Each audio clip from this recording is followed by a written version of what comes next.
Hello guys, and welcome back to the homemade edition. Today we're going to look at the martini and a couple of variations. Without any further ado, let's make these drinks.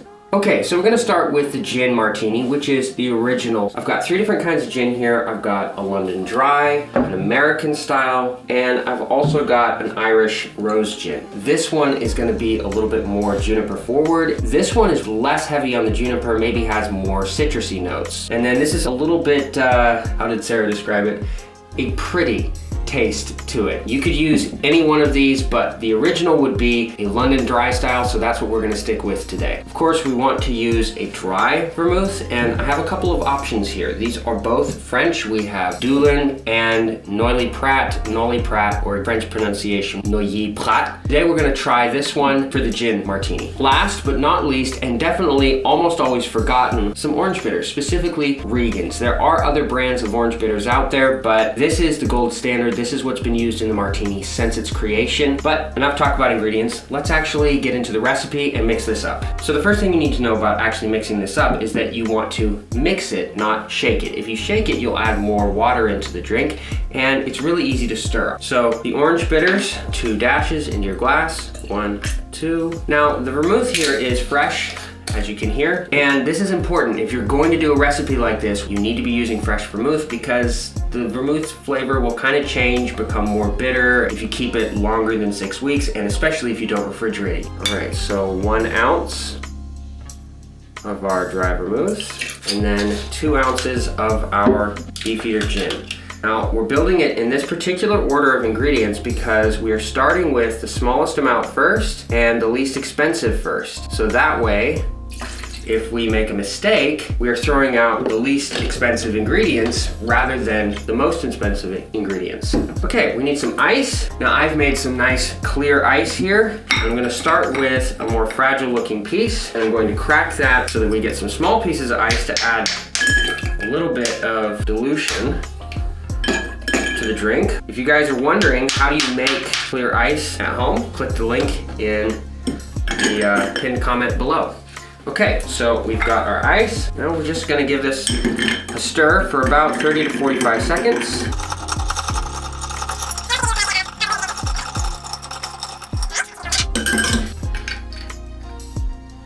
You wanna strain all of your ice chips out of the drink. The last element that you need for this is some sort of a citrus peel to go on the edge as a garnish. I said citrus, but traditionally it would be an orange twist. Today I'm gonna go with lemon. You wanna do it over the drink so that you are expressing some of those citrus oils onto the drink, and just lay it over the edge like that. And there you have the classic, not the original, but pretty close to the original martini recipe. So let's give it a taste and see how it is.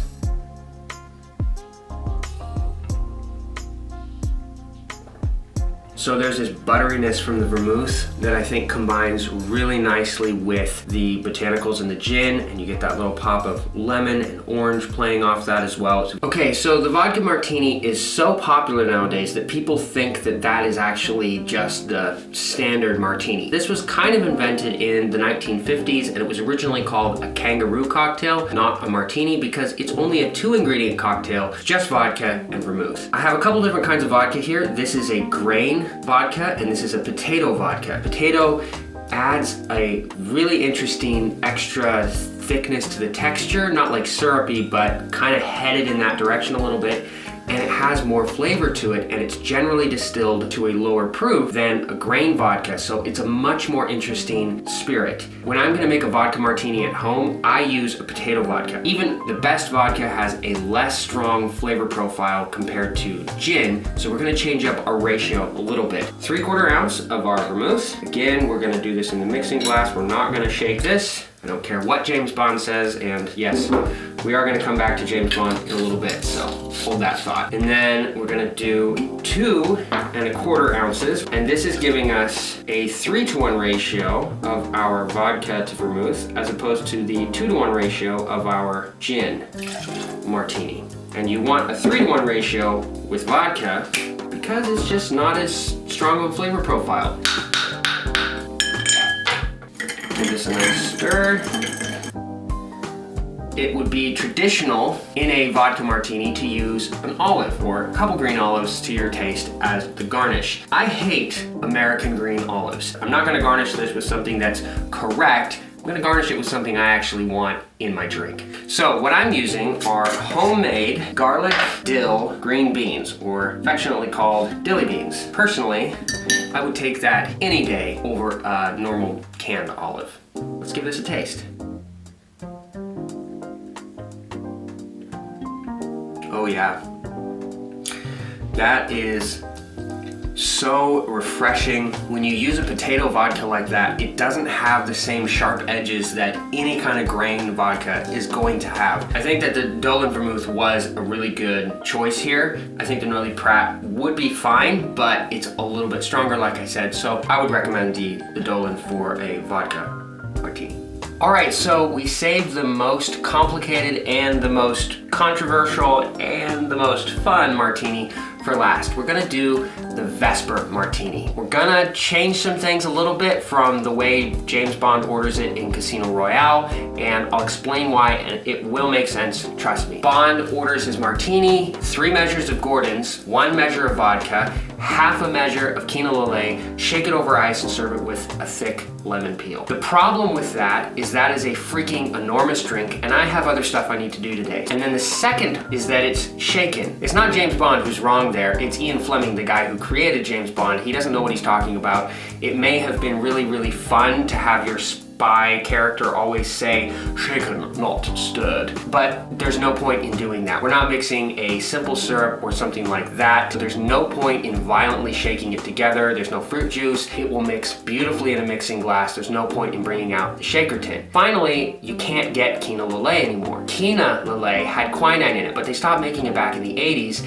They now make Lillet Blanc, but it doesn't have that quinine flavor in it. So there are 2 options you can go with to sort of recreate that. The easiest to find is gonna be Cookie Americano. This is pretty good, it's pretty sweet, but the other option, which might be a little bit harder to find, and I have not tried before, but I've heard so many good things, is the Tempus Fugit Kina Liero d'Or. And this is kind of the gold standard for recreating the Vesper cocktail and the gold standard for creating any cocktail that calls for Kina Lillet. So we're gonna try this today and I am super excited. All right, so 1/4 ounce, 1/2 ounce of our vodka, and 1.5 ounces of gin.